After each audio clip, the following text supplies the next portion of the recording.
నన్ను విజయ్ ఇప్పుడు చెప్పిన దాంట్లో తెలిసి తెలియక చేసిన తప్పులకి శిక్ష ఉంటది. దానికి ప్రాయశ్చిత్తం చేయాలి అని చెప్తున్నారు ప్రభుజీ. ఉమ్, అంటే అది తప్పు అని మనకి తెలియకపోతే ప్రభుజీ, ఉమ్. అంటే అందుకనే అంటే మనం ఒకలా ఆలోచిస్తాం, ఎదుటి వాళ్ళు ఇంకోలా ఆలోచిస్తారు. కానీ అది మన వైపు నుంచి న్యాయంగానే అనిపించవచ్చు కదా ప్రభుజీ. ఉమ్, ఇప్పుడు చూడండి, ఈ రోజు జస్ట్ ఒక క్లాస్లో మనం చెప్పాను. ఇప్పుడు ఒక సాంబార్ మనం వండాం, సాంబారు పులుపు ఎక్కువైంది అనుకోండి. పులుపు ఎక్కువైన వాడు ఎక్కువ పులుపు ఎవరైతే తింటారో అందరూ సాంబార్ చాలా బాగుందని అంటారు. పులుపు అసలు తిన్న వాళ్ళందరూ పాపం పులుపు ఎక్కువైపోయిందని అంటారు. ఇందులో ఎవరు రైట్ ఎవరు తప్పు?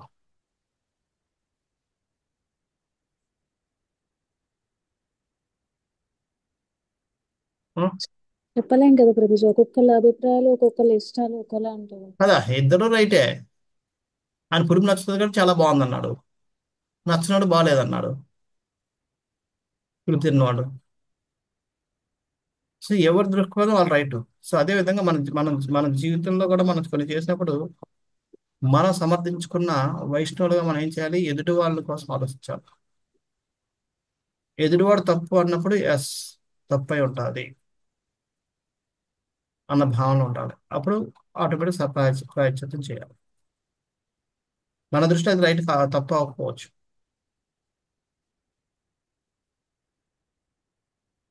మన దృష్టిలో తప్పైన దానికి ఎలాగో చేస్తాం, కాని దాన్ని కూడా చేయాలి. ఎందుకంటే ఎదుటి వ్యక్తి తప్పు అన్నాడు కాబట్టి వైష్ణవుడిగా మనం దాన్ని గౌరవించాలి. అలా అనుకుంటే ఇంక అన్ని జీవితంలో అన్ని తప్పులే ఉంటాయి. అందుకనే హరినామ సంకీర్తనం అనేది కంపల్సరీ చేయాలి. ఎప్పుడైతే మనం చేస్తామో కలి కల్మష నాశనం. ఇది షోడశక నామ్నం కలి కల్మష నాశనం నాతః పరతరూపాయ సర్వవేదేషు దృశ్యతే. మనం చెప్పుకుంటూ ఉంటాం. అంచేత కలి యొక్క ధర్మం కల్మషాన్ని నాశనం చేయడానికి దీని మించి ఇంకొకటి లేదు. అంచేత మనం ఎప్పుడైతే మనం ఈ హరినామ సంకీర్తనం చేస్తూ ఉంటామో ఆటోమేటిక్గా మనం చేసే, అలాగని చెప్పి ప్రాయశ్చిత్తం చేయొద్దని కాదు, మనం తెలియక చేయని వాటికి ఇది ఇది దాని యొక్క ఇది టేక్ కేర్ ఆఫ్ అన్నాం. అది హరే కృష్ణ ప్రభుజీ. ఓకే. హరే కృష్ణ. హరే హరే కృష్ణ ప్రభు సిద్ధాంతం. రెండో ప్రభు.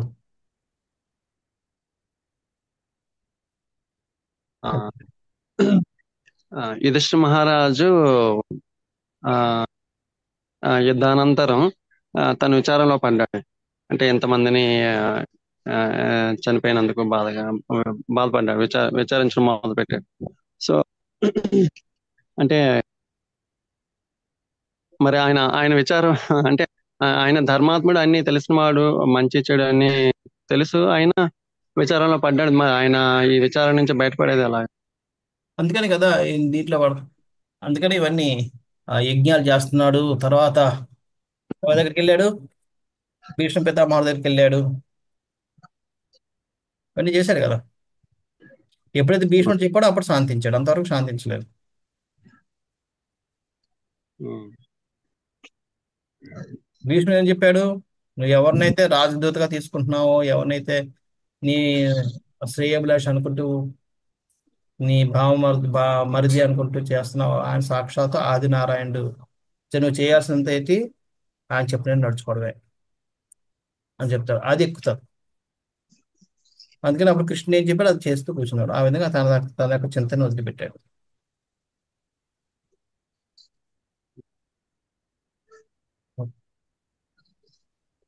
ఓకే. ప్రభుజీ. హరే కృష్ణ ప్రభుజీ. హరే కృష్ణ. ఇందాక మీరు అర్జునుడు భగవద్గీత జ్ఞానం తెలుసుకున్నాడు కాబట్టి విచారపడలేదు, ధర్మరాజుకి ఇంకా సంపూర్ణంగా అవగతం కాలేదు కాబట్టి కలత చెందాడని చెప్పారు. ఉమ్. మరి ఆ ముగ్గురు సంగతి ఏంటి ప్రభుజీ? ఎవరి సంగతి? భీముడు నకుల సహదేవుల సంగతి ఎలా అర్థం చేసుకోవాలండి? అవును, అందరూ అలా లేదు కదా. అందరూ అలాగని లేదు. ఇప్పుడు ఎందుకంటే రెండు రకాలు ఇక్కడ. చూడండి, ఒకళ్ళు ఇక్కడ ఏంటంటే ఫస్ట్ యుద్ధానికి ముందు కృష్ణుడు అర్జున్తో పాటు ఉన్నాడు కాబట్టి అర్జునుడు తెలుసు కృష్ణుడు నాతో ఉన్నాడంటే నేను అందరిని జయిస్తానని. అంచేత ఆయన అరే కృష్ణుడు ఉన్నాడు కాబట్టి నాకు జయం తప్పదు, జయం తప్పదు అంటే వీళ్ళందరూ చంపాలి అని చెప్పి ఆయన చింతనలోకి వచ్చాడు. ఇక్కడ యుధిష్ఠిరుడు ఏంటంటే రాజుగా తన బాధ్యత, తను నాకు ఈ రాజ్యం కావాలి అన్న కోరిక నేను వదులుకోలేదు కాబట్టి యుద్ధం జరిగింది. నేను యుద్ధం ముందు నాకు రాజ్యం వద్దని చెప్పేస్తుంటే యుద్ధం మొత్తం ఆగిపోయి ఉండేది, అవునా కదా? అది అవును ప్రభు. భీముడు అన్నా సరే ఫలితం ఉండేది కాదు. భీముడు ఒక నాకు ఈ రాజ్యం వద్దు ఏం వద్దు, లేకపోతే అర్జునుడు అయినా సరే నాకు ఆ రాజ్యం వద్దు యుద్ధం వద్దు నేను వెళ్ళిపోతాను చెప్పి వెళ్ళిపోయినా యుద్ధం ఆగేది కాదు. అవును ప్రభు. ఎందుకంటే రాజు రాజు ఒప్పుకోవాలి. ఉమ్. అంచేత ఆయన ఇంత మారణకాండ చూసిన తర్వాత అప్పుడు ఆయనకి వచ్చింది, బాబరి నేను ఒక్క కోరిక వదులుకోకపోవడం వల్లే కదా ఇదంతా జరిగింది అని చెప్పి అప్పుడు ఆయన రియలైజ్ అయ్యాడు.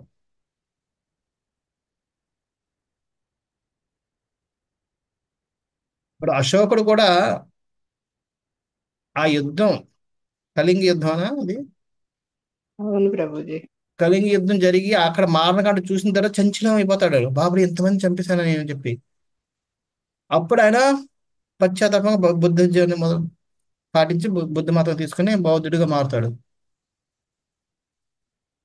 సో అదే విధంగా ఆ ఆవేశంలో చేసాడు. ఇప్పుడు ఇప్పుడు ఇంత చేశాడు కృష్ణుడిగా ప్రయత్నించిన తర్వాత కూడా ఇంక లేదు కృష్ణుని నిర్ణయం కాబట్టి చేసేద్దాం చేస్తాడు. చేసిన తర్వాత ఇంత ఇంత మారణకాండ జరిగిందా అని అప్పుడు పశ్చాత్తాపడ్డం మొదలు పెట్టాడు.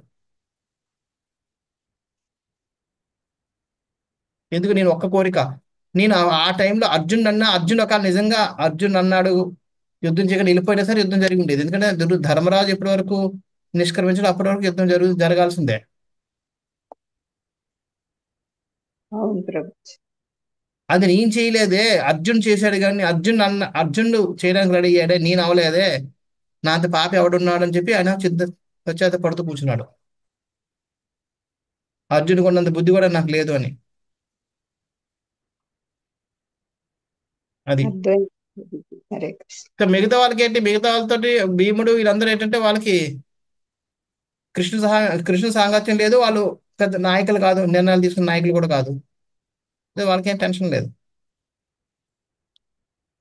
అందులో అర్జున్ మనస్తత్వం వేరు, సారీ భీముడి మనస్తత్వం వేరు. భీముడు నన్ను కొట్టేచ్చేస్తాడు అంతే, ఆయన చచ్చాడో బతికాడు తర్వాత విషయం. సో ఒక్కొక్కరు మనస్తత్వం ఒక్కొక్కటి ఉంటుంది. ఇక్కడ ఈయన పెద్దగా ఈయన చింతిస్తున్నాడు, అది బాధ్యత పోస్ట్ లో ఉండి నేను ఇంత మారణకానికి దారి తీశానే అని చెప్పి. అది.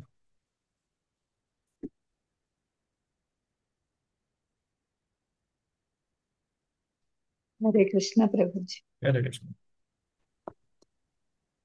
హరే హరే కృష్ణ కృష్ణ ప్రభుత్వ. ప్రభు. హరే కృష్ణ. అజయ్ ప్రభు. హరే కృష్ణ ప్రభుత్వ. అవునండి. రోజు నిన్న మనం డిస్కషన్ చేస్తున్నప్పుడు మీరు ఒక పాయింట్ చెప్పారు ప్రభు, అంటే క్వశ్చన్ ఆన్సర్స్ లో ఇట్లా ఎక్కడో చోట మనం కట్ చేసుకోవాలి మనం చెప్తున్నారు కదా రోజు, అంటే మనకున్న అటాచ్మెంట్స్ ని. అంటే అది మనకి ఎట్లా తెలుస్తుంది రోజు ఎప్పుడు మనం కట్ చేయాలని చెప్పి? అంటే ఇప్పుడు మనకు ఫ్యామిలీ డ్యూటీస్ ఉన్నాయి, మనకి ఇప్పుడు ఆఫీస్ డ్యూటీస్ ఉన్నాయి, అది మనకి ఎట్లా తెలుస్తుంది రోజు మనం ఓకే ఈ టైంలో మనం కట్ చేసుకోవాలి అని చెప్పి? అది ఇండివిజువల్ ఎవాల్యుయేషన్ జరుగుతూ ఉండాలి. ఇప్పుడు చూడండి, ఇప్పుడు మనకి పిల్లలు ఉన్నారు, నా పిల్లవాడు చదువుతున్నాడు, ఇప్పుడు నేను వదిలేసి వెళ్ళిపోలేను, ఎందుకంటే ఆయన చదువు, ఆయన ఉద్యోగం వచ్చింది, కొంతవరకు నేను ఇప్పుడు రిలాక్స్గా ఉంటాను. ఇంతకుముందు ఉద్యోగం వచ్చిన తర్వాత కూడా నేను ఈ ఉద్యోగం రాలేదు ఆ ఉద్యోగం అంచేత నువ్వు ఆ ఉద్యోగం వచ్చే వరకు నువ్వు కూర్చో, నీ కింద నేను పోషిస్తాను, అంత అంత మనం పెట్టక్కర్లేదు. అది అటాచ్మెంట్, అర్థం కదా? ఉద్యోగం వచ్చింది చెయ్యి వెళ్ళు, ఇప్పుడు మనం కొద్దిగా బాధ్యత తగ్గించుకోవాలి. ఇంక ఒక్క బాధ్యత ఉంది, పెళ్లి అయిపోయింది, వదిలే, ఇంకా నాకు ఇంకా సంబంధం లేదు వాడికి, వాడి జీవితం వాడి పన్నే, వాడు కష్టపడుతున్నాడో కష్టపడుతుందో ఏం చేస్తాడు. కానీ అక్కడ మనం మళ్ళీ వాళ్ళని పెత్తనం చేస్తాం. వాడు భార్య చెప్పిన మాట వింటున్నాడు, ఆ మాట వినడం లేదు, నేను చెప్పినట్టు చేయడం లేదు, ఆ తర్వాత కూడా ఆడు ఇలాగ అంటున్నాడు అలా, అవన్నీ ఇంకా మనం అది పట్టించుకోకూడదు. అక్కడ మనం కట్ చేసుకోవాలి. అప్పుడు కూడా ఆడు నా మాట వినాలి, వాళ్ళ భార్య నా మాట వినాలి, వాళ్ళ పిల్లలు నా మాటలు వినాలి, నన్నే గౌరవించాలి, నేను చెప్పినట్టు ఇది అటాచ్మెంట్. ఇది అన్నెసరీ అటాచ్మెంట్. అంటే ఇది ప్రభు సర్టన్ ఒక ఏజ్ తర్వాత వస్తుందా ప్రభుజీ మెచ్యూరిటీ అంటే రాదు ఇప్పుడు? రాదు, తెచ్చుకోవాలి. మ్మ్. ఎప్పుడైతే మన లక్ష్యం ఏంటని మనం గుర్తుంచుకుంటాం అప్పుడు వస్తుంది, అప్పుడు తెచ్చుకోగలుగుతాం. అంటే కొన్నిసార్లు ఉన్నా కూడా మనం ఏమి యాక్షన్ తీసుకోలేకపోతుంటాం రోజు, అంటే అవును, ఎందుకంటే అది మన ఎట్లా? అటాచ్మెంట్ ఉంది. మ్మ్. ఇప్పుడు చూడండి, మన పిల్లలు చిన్న పిల్లలు చదువులు అవ్వాలి, అవన్నీ అవ్వాలి. ఇప్పుడు మనం నాకు ఎందుకు ఇవన్నీ నేను అవసరం లేదంటే అది మనకి బాధ్యత రాహిత్యం. దాని అటాచ్మెంట్ లేదని అన్నారా? దాని బాధ్యత రహితమే అంటారు మరి. ఆ, అందుకని చెప్పాను కదా, చాలాసార్లు ఇది కన్ఫ్యూజింగ్ గా ఉంటుంది చాలా మట్టుగా. ఈ అటాచ్మెంట్ పేరుతో రెస్పాన్సిబిలిటీస్ వదులుకోకూడదు, రెస్పాన్సిబిలిటీ పేరు మీద అటాచ్మెంట్ పెంచుకోకూడదు. అది చాలా సెన్సిటివ్ లైన్ ఉంటుంది. ఆ లైన్ ఏంటో ఐడెంటిఫై చేసుకోగలగాలి. ఈ ఎగ్జాంపుల్ నేను చాలాసార్లు చెప్పాను మీకు, మళ్ళీ చెప్తున్నాను. చూడండి, మన మన రెస్పాన్సిబిలిటీ ఏంటి? పిల్లలకు మంచి ఎడ్యుకేషన్ ఇవ్వడం. అంతవరకు. ఒకవేళ మన బిజినెస్ లో ఒకవేళ మన ఆ పిల్లవాడు చదవడం లేదు, వాడికి బిజినెస్ మీద ఇంట్రెస్ట్ ఉంది అని మనం ఐడెంటిఫై చేయగలిగితే బిజినెస్ మంచిగా నేర్పడం. సో అలాగా మనం ఏదో ఒకటి చేసి వాళ్ళకి అది. సో సపోజ్ మనకి ఎడ్యుకేషన్ ఒకటే, మనకి బిజినెస్ ఒకటి ఏం లేవు, ఎడ్యుకేషన్ ఒకటి ఆధారం అనుకోండి, మన పిల్లలకి మంచి ఎడ్యుకేషన్ ఇవ్వడం. ఓకే, ఇప్పుడున్న టెండర్ ప్రకారం అయితే ఐఐటీలు చదవాలి. ఐఐటికి కావాలంటే మనం ఓకే మంచి కోచింగ్, పలానా చైతన్య లేదా నారాయణ లేదంటే ఇంకేవో ఏవో ఉన్నాయి కోచింగ్, రెసిడెన్స్, ఇలాగే చాలా ఉన్నాయి. అందులో ఏదో బెస్ట్ చూసుకుని మన కెపాసిటీ. ఓకే, నారాయణ అయితే బెస్ట్, కానీ నారాయణ 4 లక్షలు అడుగుతున్నాడు, చైతన్య వాడు అయితే 2 లక్షలు అవుతున్నాడు, నేను 2 లక్షలు నా కెపాసిటీ, చైతన్యలో పెడదాం. ఎప్పుడైతే నారాయణలో పెట్టాలని చెప్పి మనం పెట్టుకుంటాం, అది మనకి ఎక్స్ట్రా ఎండివేర్.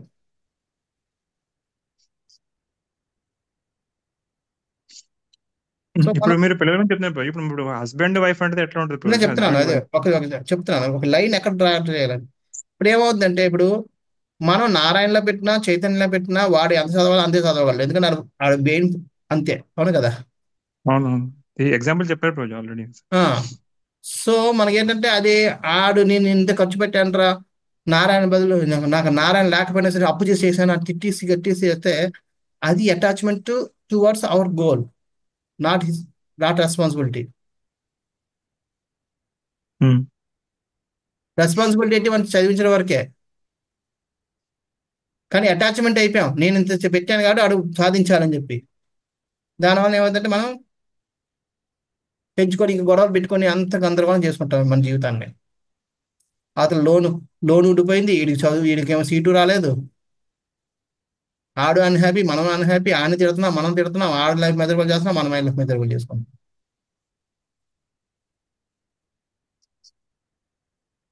వైఫ్ అండ్ హస్బెండ్ కూడా అంతే. You know what is your duties towards your wife.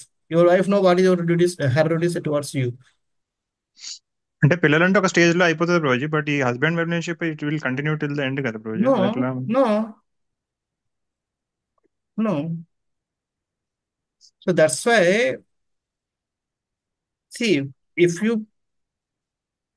రెండు చూడండి, ఇప్పుడు మనం ఎక్కడికైనా టూర్కి వెళ్తున్నాం అనుకోండి, మనం ఒక సూట్ కేసు పెట్టుకెళ్తాం మనతో పాటు. It could be burden, it could be asset. ఆ సూట్ కేసు మనకి భారమైన అవ్వచ్చు, లేదంటే మంచి ఉపయోగకారి అయినా అవుతుంది. ఎప్పుడు భారం అవుద్ది, ఎప్పుడు ఉపయోగకరం అవుద్ది?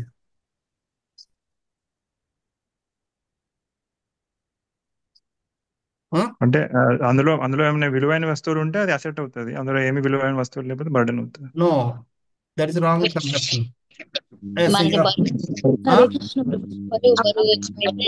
అవసరమైన మాత్రమే పెట్టుకుంటే అసెట్ అవుతుంది, అక్కర్లేని అన్ని కూడా పెట్టుకుంటే అది బర్డెన్ అవుతుంది. అది see difference. Valuable things may be there, but if it's not useless, నీకు ఐఫోన్ ఈ ఫోన్ అవసరం లేదు, పని పెట్టుకుని వెళ్తున్నావు అన్ని నేను, అది బర్డెన్. అది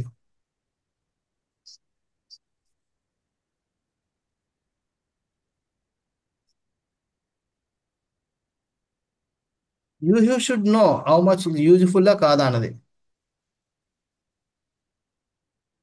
అప్పుడు అది ఎసెట్ అవుతుంది. వాల్యుబుల్ దాదు అండర్వేర్ మేబీ 50 రూపాయలది, కానీ దట్ ఈస్ ఎసెట్, ఎందుకంటే అది యూజ్ఫుల్ కాబట్టి. మనకు ఆల్రెడీ ఒక ఫోన్ ఉంది, ఓన్లీ పిక్చర్లు తీసుకోవడానికి ఒక ఐఫోన్ పెట్టుకుని పెట్టుకెళ్తున్నాను, అది బర్డెన్.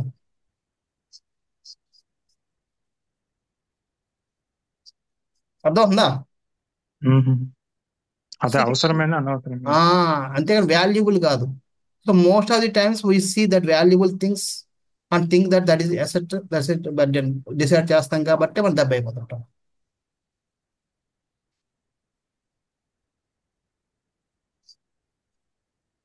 అది వాల్యుబుల్ అయినా సరే, if it is not useful, better avoid, so you will be peaceful.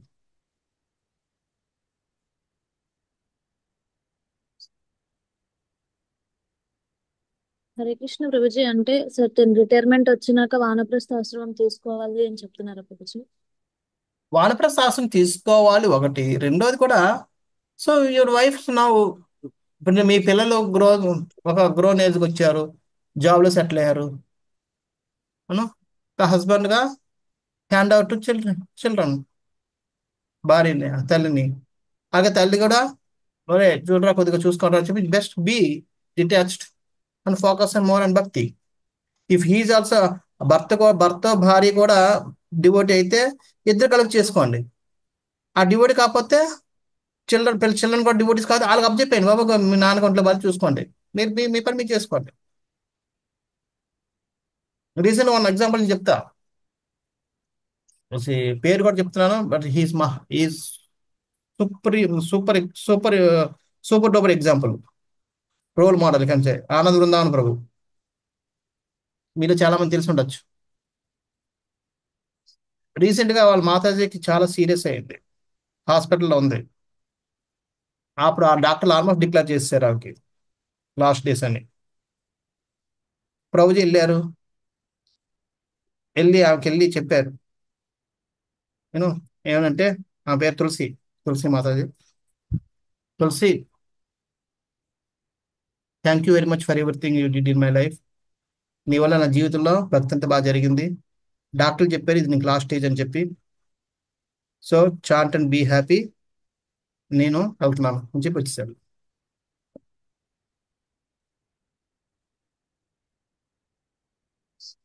Recover అయ్యి మళ్ళీ బయటకు వచ్చింది ఆమె చెప్తుంది.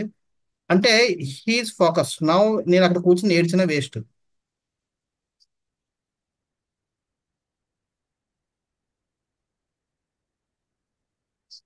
నేను ఏడిస్తే ఆమె బాధపడుతుంది, నేను లేకపోతే ఏమైనా ఆమె భగవద్ మీద ఫోకస్ చేస్తాం. సో రెండు విధాల, so for her benefit, for his benefit.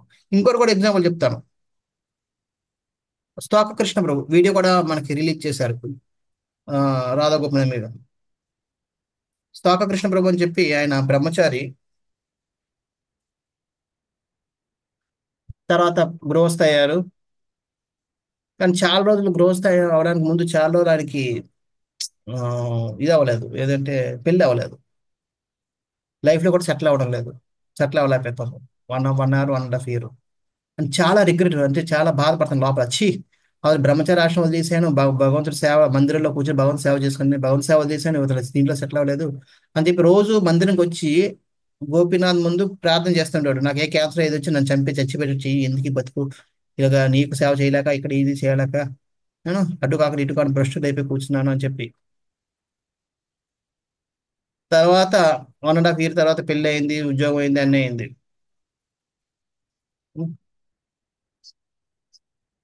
తర్వాత వాళ్ళకి పిల్లలు పుట్టిన ఆ మాతాజీ గర్భవతిగా డిక్లేర్ చేశారు. అదే రోజు ఈవినింగ్ ఈయనకి క్యాన్సర్ కూడా డిక్లేర్ చేశారు.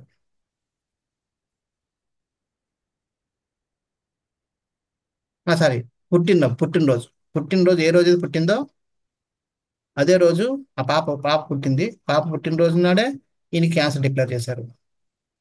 అది కూడా లాస్ట్ స్టేజ్ లో ఉందని.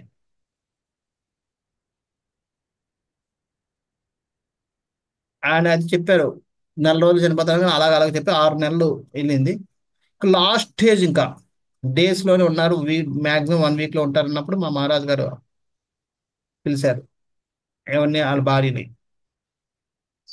నీకు ఇది కష్టమై ఉండొచ్చు, కానీ నువ్వు గురువుగా ఆదిస్తున్నా అనుకుంటావో, లేదంటే ఒక భార్యగా నీ బాధ్యత అనుకుంటావో, ఏమనుకుంటావో, దయచేసి నువ్వు మీ భర్త దగ్గరికి రావద్దు, మీ పాపను కూడా తీసుకురావద్దు. ఆయన ఇప్పుడు కంప్లీట్ గా కృష్ణ చైతన్యంలో ఉన్నాడు, హై ప్లాట్ఫామ్ లో ఉన్నాడు, ఆచార్యుల్ని వాళ్ళని గుర్తు చేసుకుని వాళ్ళ దాంట్లో స్మరణలో ఉన్నాడు. నువ్వు దయచేసి ఆ మధ్యలో నువ్వు చూసి మళ్ళీ ఆయన్ని ఇది చేయొద్దు అని చెప్పారు. ఆమె రాలేదు పాపం. నేనున్నాను. ఎప్పుడైతే ఆయన వెళ్ళిపోయారు అన్న తర్వాత వచ్చింది ఆమె. వెళ్ళిపోతున్నాడు మేము అందరూ ఇంటెన్స్ గా ఇంకా ప్రార్థన చేస్తున్నాం. మా మహారాజ్ గారు కూడా అక్కడే ఉన్నారు, చేస్తున్నాం. ఆమె అక్కడ డోర్ దగ్గర చూస్తున్నాను, డోర్ పక్క నుంచి ఇలాగ చిన్నగా బుర్రబెట్టి చూస్తుంది తప్ప రాలేదు, ఏం చేయలేదు.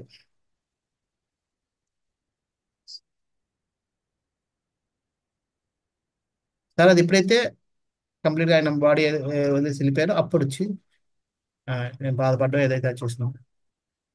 సో ఇది అటాచ్మెంట్ ఉన్నా మనం యూస్ టు మన డ్యూటీస్ కూడా మనం చూడాలి. మన మన ఎవరైతే అసోసియేట్, మన వైఫ్ అయితే వైఫ్, హస్బెండ్ అయితే వాళ్ళు ఎలివేట్ అయ్యేటట్టుగా చేసే బాధ్యత కూడా మంది, వాళ్ళ హైయర్ డెస్టినేషన్స్కి వెళ్ళేటట్టుగా చూసుకునే బాధ్యత కూడా మంది.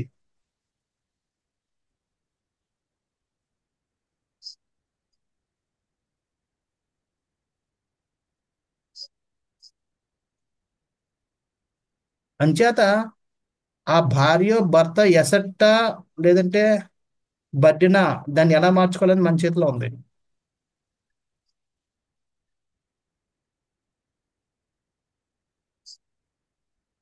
అది యూజ్ఫుల్ కాదు కానీ వాల్యుబుల్ అన్నా మనం దాన్ని కొద్దిగా డిటాచ్మెంట్ మోడ్లో పెట్టుకోవాలి. ఇగ్నోర్ చేయాల్సిన అవసరం లేదు, కానీ అనవసరంగా ప్యాక్ చేసుకోవద్దు. మనం మన సూట్ కేసులు పెట్టుకోవాలని చెప్పి రోడ్డు మీద పడేమో చెప్పలేదు, బీరువాలో పెట్టుకోండి.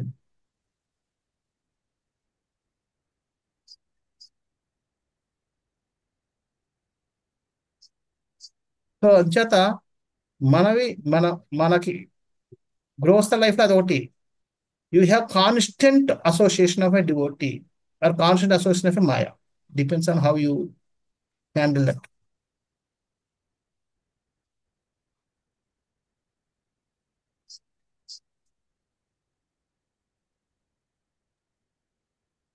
థ్యాంక్ యూ ప్రభు.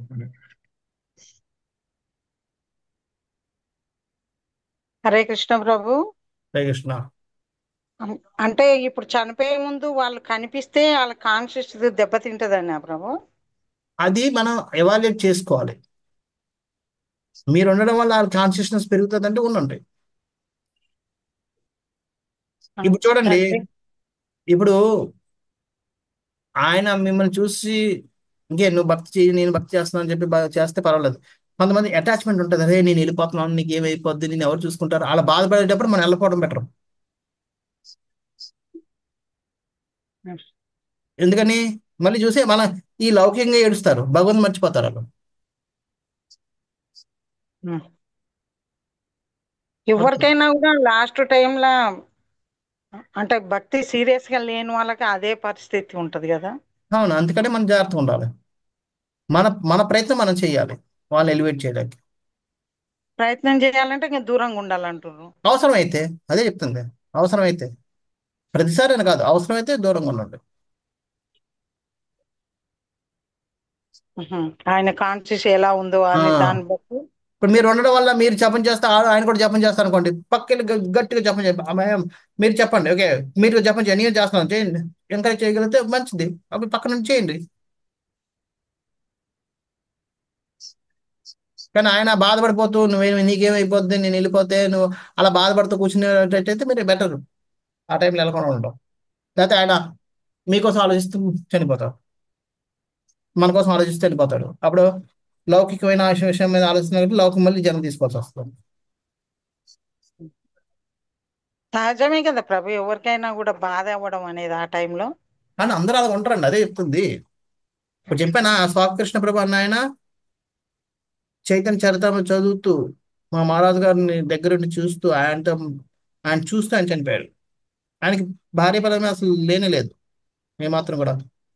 మరి అందరికి అలాంటి అవకాశం ఉంటే ఏం ఉండదేమో మరి. అదే చెప్తున్నాను మహారాజు నేను. అందుకనే నేను అంటుంది, అందరూ అలా చేయని అనడం లేదు. మీరు మీ పరిస్థితిని బట్టి మీరు చూసుకోండి.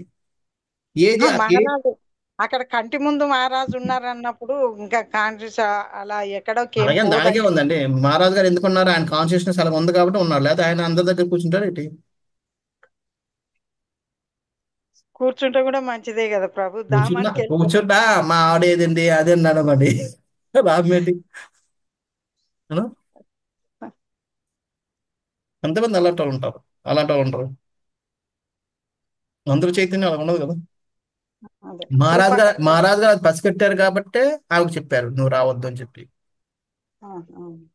లాస్ట్ 10 days ఆమె కనబడలేదు. కానీ ఎంత క్షోభించిందో పాపం. అయిండొచ్చు, కానీ she will get more mercy. ఎందుకంటే రెండు కారణాల చేత. ఒకటి ఏంటంటే ఒక జీవిని భగవంతుడి దగ్గరికి వెళ్ళేటట్టుగా చేయడానికి ఉపయోగపడ్డది. రెండోది గురువు ఒక మాటని పాటించింది, ఆచరించింది. రెండు విధాలు ఆమె కృప పొందింది. ఓకే, అవును.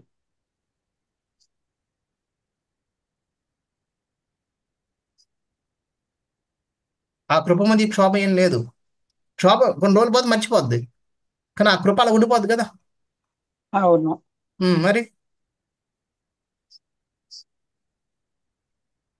ఏదైనా భగవంతుడి నిర్ణయం. పశ్చాత్త మనం అది అంటే నేను అంటుంది ఏంటంటే ఇప్పుడు మీరు మానేసుకోండి, దూరం అయిపోండి, పారిపోండి అని కాదు. మనం ఏంటంటే మన బాధ్యత అది. ఒక భర్తగా భార్యగా మన బాధ్యత మన తోటి వారిని మనం భక్తిలో ముందుకెళ్ళడానికి ఏది అవసరమో అది చేయాలి. ఓకే, ఈ రోజు ఈ యొక్క పాయింట్ కొత్తగా ఉంది. హరే కృష్ణ. అలాగే. హరే కృష్ణ ప్రభుజీ, ప్రణామాలు ప్రభుజీ. ధన్యవాదాలు మాధవి. ప్రభుజీ ప్రభుజీ ఇప్పుడు డిటాచ్మెంట్ ఒక్క నిమిషం, మోహన్ రూప్ మాతాజీ, మోహన్ రూప్ మాతాజీ, మోహన్ రూప్.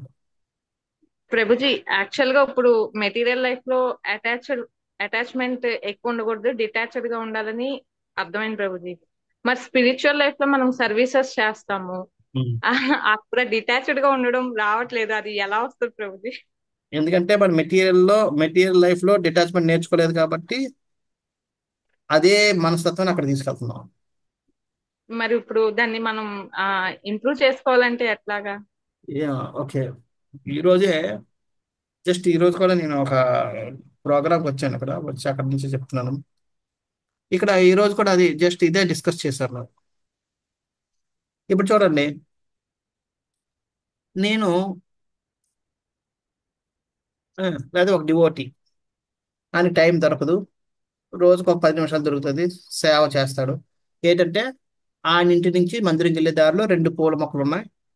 ఆ పూల మొక్క పువ్వులు తెంపేసి మందిరంకి ఇచ్చి వెళ్ళిపోతాడు, అంతే. అది ఒకటే ఆయన చేసేది. సో రోజు చేస్తున్నాడు. ఆయన సేవ చూసి వేరే వాడికి ఇన్స్పిరేషన్ జరిగింది, అరే నేను కూడా చేయొచ్చు, నేను ఎందుకు చేయకూడదు అని చెప్పి. నెక్స్ట్ డే మార్నింగ్ వెళ్ళి ఆయన అక్కడ ఆ పూల మొక్కల నుంచి పూలు తెంపేసి తీసుకొచ్చి ఇచ్చేసాడు. ఈయన వెళ్ళేటప్పటికి లేవు అవి.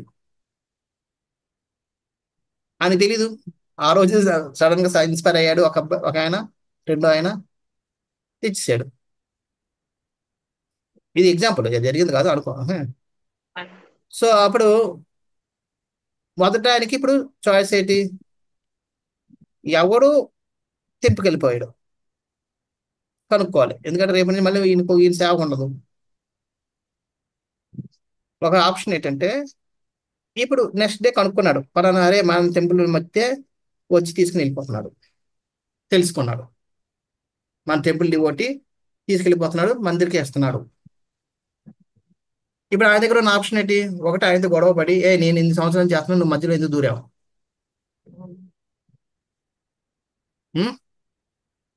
ఓకే అని చెప్పి గొడవ పడచ్చు, ఒక ఆప్షన్.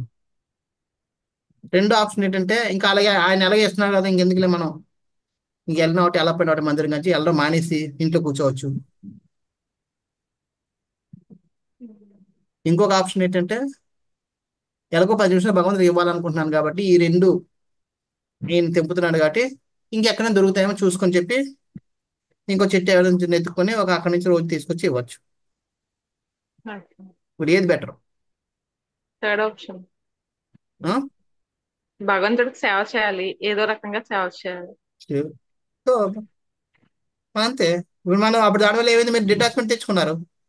ప్రాబ్లం మీరు ఉన్న మీ మీ సర్వీస్ మీద అటాచ్మెంట్ పోయింది, ఉమ్, గొడవ పోయింది, ఉమ్, సేవ కూడా చేస్తున్నారు.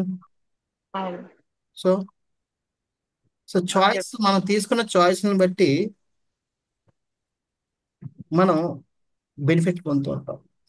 ఇప్పుడు రోజు మీరు ఆ 2 చెట్ల నుంచి కేజీ పువ్వులు తీసుకెళ్తున్నారు, ఉమ్, కానీ థర్డ్ డే మీరు 3వ చెట్టుకి వెళ్ళడం వల్ల మీకు పావు కేజీ పువ్వులే వస్తున్నాయి. అక్కడ చెట్లు లేవు, ఉన్నది చిన్న చెట్టు, అది తక్కువ పువ్వులు ఇస్తుంది. కానీ భగవంతుడు ఈ పావు కేజీ పువ్వులకి ఆ 2 కేజీ పువ్వుల కంటే ఎక్కువ వాల్యూ ఇస్తాడు. ఎందుకంటే ఇట్ కంటెంట్స్ యువర్ సాక్రిఫైస్. ఉమ్, అది సాక్రిఫైస్, ఆ త్యాగభావం ఉంది దాంట్లో. ఓకే. అదే మీరు ఆయనతో గొడవపడి ఆ 2 కేజీ పువ్వులు తీసుకెళ్ళి ఇచ్చినా భగవంతుడు స్వీకరించడు. ఎందుకంటే అందులో మీకు అహంకారం, నాది అన్న ఒక అహంకారం ఉంది. ఒక జీవిని బాధ పెట్టారు ఆ వైష్ణవుని, ఇవన్నీ ఓకే. ఉన్నాయి. సో చాయిసెస్ మనం ఎలాగ మనం సెలెక్ట్ చేసుకుంటాం అన్న దాన్ని బట్టి భగవత్ కృప అన్నది ఉంటుంది. ఓకే ప్రభుజీ. మనకి ప్రతి సేవకు కూడా ఏదో ఒక ఆల్టర్నేటివ్ అనేది ఉంటుంది, మనం ఆలోచిస్తాం ఉమ్, పీస్ఫుల్ గా సామరస్యంగా పరిష్కరించుకోవచ్చు. ఇంకా మంచిగా తక్కువ సేవ చేసినా సరే ఎక్కువ కృప పొందే మార్గం కూడా ఉంటుంది ఇలాగా. ఓకే. సంచేత మనం ఆ ఆల్టర్నేటివ్స్ ఎప్పుడైతే వెతుక్కుంటుంటామో మనకి ఈ బాధ్యత, ఈ గొడవలు అన్నవి కానీ లేదంటే ఈ నిరుత్సాహం అనేది కానీ ఉండదు. ఓకే ప్రభుజీ. కొద్దిగా టైం పడుతుంది, యూనో కొద్దిగా ఆలోచన కావాలి అని చూసుకుంటే మనం నిజంగా ఏదో ఆల్టర్నేటివ్స్ ఉంటాయి. అది ఏ విషయానికైనా సరే, ఏ సేవ అయినా సరే మనకు అలాగా ఎత్తుక్కోవడం నేర్చుకోవాలండి. నేర్చుకోవాలి. ఓకే. ఎందుకంటే లేకపోతే మనం ఆ సేవకు మనం ఏమవుతున్నాం, నాది సేవ. బంధం వేసుకుని కూర్చున్నాం అనమాట. అదే Prabhuji. Okay Prabhuji, thank you so much Prabhuji. Hare Krishna.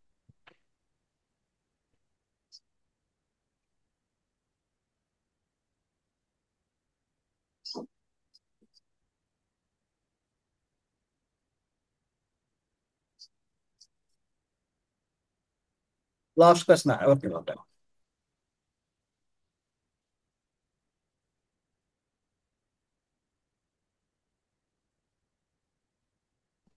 Okay, Sirish అవ్వదు, సారీ ఇందాక హరే ఆపేసాను. కృష్ణ ప్రభుజీ, ధన్యవాదాలు. ధన్యవాదాలు. ప్రభుజీ, ఇప్పుడు యాక్చువల్ గా మెటీరియల్ లైఫ్ లో డిటాచ్మెంట్, అలానే భగవంతుడి గురించి అటాచ్మెంట్ పెరగాలి అంటే మనం చేసే సాధన పర్ఫెక్ట్ ఉండాలి కదా ప్రభుజీ. కానీ అలా కాకుండా మనం యాక్చువల్ గా భగవద్గీతలో కృష్ణుడు చెప్తారు కదా, అంటే మనం ఆ మనస్సు పెట్టలేకపోయినా మనం ఆ నియమాలు పాటిస్తూ ఆ విధంగా చేస్తే నెమ్మదిగా నా మీద ఆ నెమ్మదిగా వస్తుంది, రుచి అనేది వస్తుంది అని చెప్తారు కదా. సో అది ఏ విధంగా ప్రభుజీ చేయాలి? చూడండి, మనకి ఏంటంటే అవి భగవంతుడు ఏం చెప్పాడు అంటే ఫస్ట్ అది చెప్పలేదు. ఫస్ట్ ఏం చెప్పాడు, నీ మనసు బుద్ధి రెండు నిగ్రహించి నా మీద ఉంటుంది. That is first stage. అది ట్రై చేసి ఫెయిల్ అయ్యి నాతో అవ్వదు అనుకున్నప్పుడు మాత్రమే ఆల్టర్నేటివ్. మనం ముందు నుంచి ఆల్టర్నేటివ్ పట్టుకుని కూర్చోకూడదు. ఓకే, కానీ ముందు నుంచి మనకి అంత ఇది రాదు కదా ప్రభుజీ. అంటే దానికే ఉంది, భగవంతుడిని ట్రై చేయండి. ఇప్పుడు దానికే క్వాలిఫికేషన్ ఏం లేదు కదా. ఇప్పుడు ఏదంటే ఇప్పుడు గవర్నమెంట్ కంటే నువ్వు డిగ్రీ పాస్ అవ్వకపోతే నీకు ఉద్యోగం రాదని చెప్పి క్వాలిఫికేషన్ పెట్టారు. నా డిగ్రీ సర్టిఫికేట్ లేదనుకోవడానికి, దీనికి సర్టిఫికేట్ ఏం లేవు. మనసుని బుద్ధిని ఏం తెచ్చుకోవడం మన చేతిలో ఉంది. ఎవడైనా చేయొచ్చు, ప్రయత్నిద్దాం. అవడం లేదు కనీసం ఓకే ఈ లెవెల్ చేద్దాం. ముందే ఈ లీవ్లు పెట్టేసుకుంటే మనం ముందుకు వెళ్ళడానికి ఇష్టపడం. ఓకే. అది. అందుకనే రివర్స్ లో వచ్చాడు భగవంతుడు. ఉమ్, లేదంటే ఇది దీనికంటే ఉత్తమైంది, అది దానికంటే ఉత్తమైంది అలాగే నీళ్ళు ఉండేవాడు. ఓకే. అలాగే వెళ్ళదు బాబు, ఇది బెస్ట్, ఇది భక్తి అంటే ఇది. ఇది చేయలేని పక్షంలో ఇది చెయ్యి, ఇది చేయలేని పక్షంలో ఇది చెయ్యి.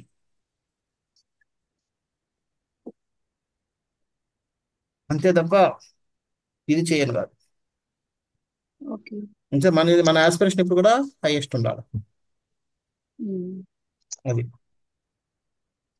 నిన్న మీరు చెప్పారు కదా ప్రభుజీ, రెండింటి మీద మనము స్టెప్ వేయలేము అంటే భౌతికమైన వాటి మీద ఆ, ఈ కోరికలు ఉన్నప్పుడు ఆధ్యాత్మికంగా వెళ్ళలేము అని చెప్పారు కదా ప్రభుజీ. సో మరి ఆ డిటాచ్మెంట్ అనేది ఎలా వస్తుంది? ఎందుకంటే అది అందుకనే నేను దాంట్లో ప్రభుపాద వారు రాశారు కూడా మంచి పాయింట్. మనకి నేను స్టెప్లు కూడా మనం చెప్తాను ఏంటంటే, ఒక స్టెప్ వేసి ఒక స్టెప్ తీయాలి. ఉమ్, రెండు తీసేస్తే కడతాం. అవును. అంటే మనం ఇప్పుడు భౌతిక స్థితిలో ఉన్నాం. రెండు, ఈ స్టెప్ భౌతిక స్థాయిలోనే ఉంది, ఇది ఫస్ట్ స్థాయి ఉంది. ఒక స్టెప్ ఆధ్యాత్మికంగా చేసాం. ఓకే. ఓకే, నేను ఈ రోజు ఒక మాల చేద్దాం అనుకుంటున్నాను. ఓకే, ఉమ్, ఆధ్యాత్మికంగా ఇది స్టేబుల్ అయిన తర్వాత ఈ స్టెప్ తీసి ఇంకో ముందుకు వేస్తాను. ఇదేంటి, రెండు మాలలు చేయడం. ఓకే. అలా 16కి వచ్చేసాను. అక్కడ ఆగిపోదావా, ఇంకా ముందుకు వెళ్ళాలి. ఓకే, అప్పుడేంటి, ఓ 4 నియమాలు పాటిద్దాం. ఓకే, ఈ రోజు నేను టీ తాగను.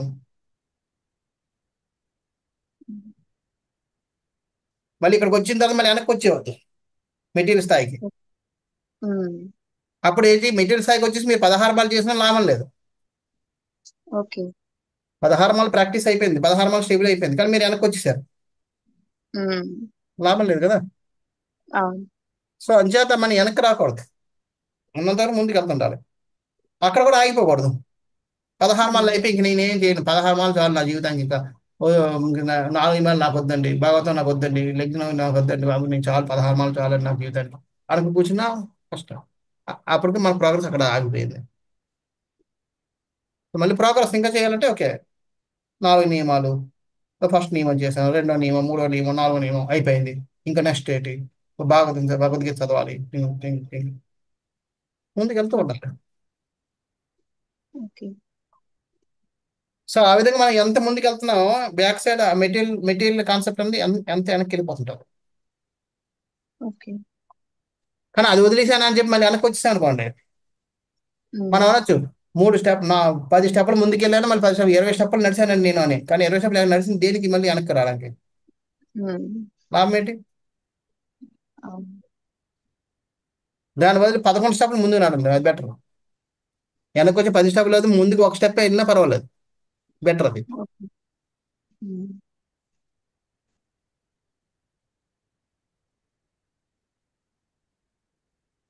మనది ఎప్పుడు కూడా ముందుకు వెళ్ళడానికే ఉండాలి. అది ఎప్పటి వరకు అయితే మన గోల్ రీచ్ అవుతాం అప్పటి వరకు వెళ్తూనే ఉండాలి. అది. ఓకే ప్రభుజీ. అందుకనే ఈ సాధనలో ఎండ్ అంటూ లేదు. ఈ లెవెల్కి వచ్చాక నీ సాధన అయిపోతుందని చెప్పి ఎక్కడా లేదు.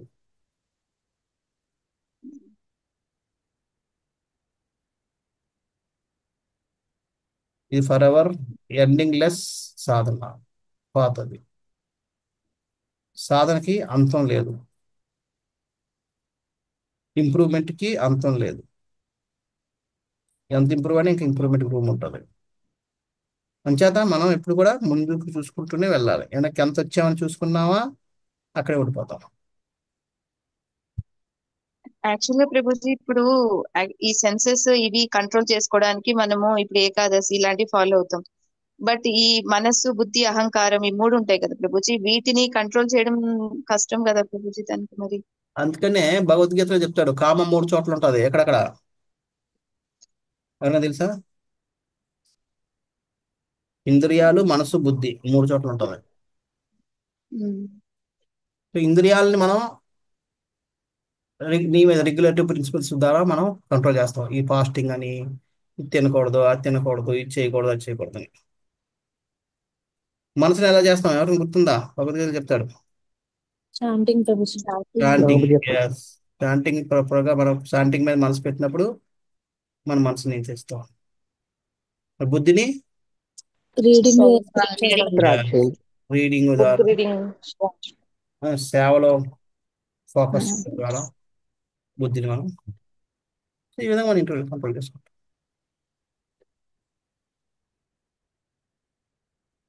ఓకే ప్రభుజీ. హరే కృష్ణ హరే ప్రభుజీ. హరే కృష్ణ. చెప్పండి మరి. ఒక మెడిటేషన్ వాళ్ళు అడిగారు ప్రభుజీ నన్ను, మాకు శ్వాస మీద ధ్యాస పెట్టమంటారు, మీరేమో శబ్దం మీద ధ్యాస పెట్టమంటున్నారు, రెండు నిరాకార తత్వాలే కదా అంటే నాకేం చెప్పాలో తెలియలేదు. రెండు నిరాకార తత్వాలే, కానీ రెండు ఒకటి కాదు. అది ఏం వంద చెప్పాలో 100 రూపాయల నోట్, 10 రూపాయల నోటు నోటే, కాగితమే. 500 రూపాయల నోటు కూడా కాగితమే.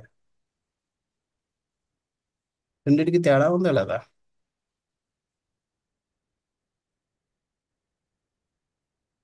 ఉన్నదా లేదండి? ఉంటుంది ప్రభుజీ. సో సేమ్ ఇది అంతే. ఎందుకంటే భగవంతుడితో సంబంధం ఉన్న అది శబ్దమైనా అవ్వచ్చు, రూపమైనా అవ్వచ్చు, you know, లేదంటే సుగంధమైన అవ్వచ్చు, ఏదైనా సరే భగవంతుడితో సంబంధం ఉంది అంటే అది భగవంతుడితో అన్యమైంది.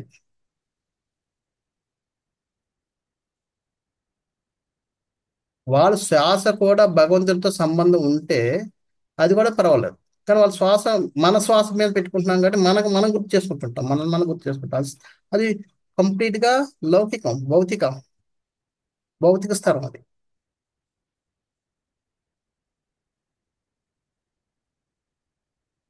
అంచేత భగవంతుడితో ఆ శబ్దానికి భగవంతుడితో సంబంధం ఉంది కాబట్టి ఆ శబ్దం దివ్యం అయిపోద్ది.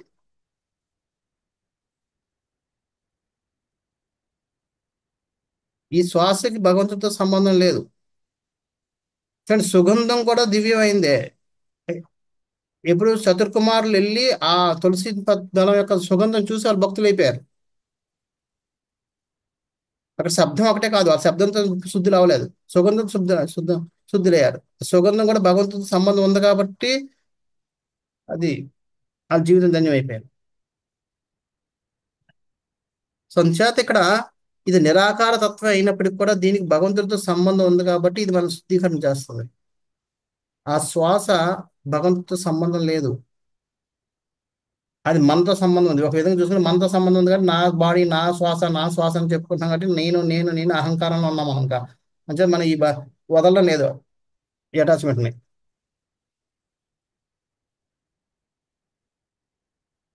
మళ్ళీ ఇంకే బంధంలోనే ఉంచుతుంది అది. ప్రభుజీ థ్యాంక్ యూ ప్రభుజీ, చాలా రోజుల నుంచి అడగాలనుకుంటున్నాను ఇది.